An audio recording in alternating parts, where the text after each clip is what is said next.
going to be looking at the NXT5000. What our error is today is we're having a print ribbon issue. What we're going to do is we're going to take a look up at the top cover and we're going to look at our ribbon. So by opening this, we can look at our ribbon and notice that it is broken. What we need to do is remove the carriage. By taking the carriage out, we're going to set that onto the table and we're going to begin to repair the ribbon. What we're going to need is some tape and then clean edges on our ribbon here. And then we're going to tape those two together.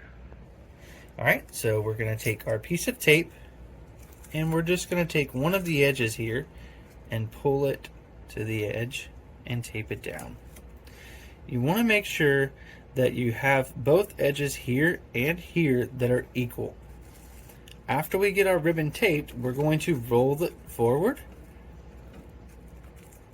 making sure that the tape is fully all the way around and that it's not going to be exposed. It's best to roll it forward one full cycle. So we notice that we taped on the yellow and we're going to roll it back to the yellow spot. Once that's done, your ribbon is repaired.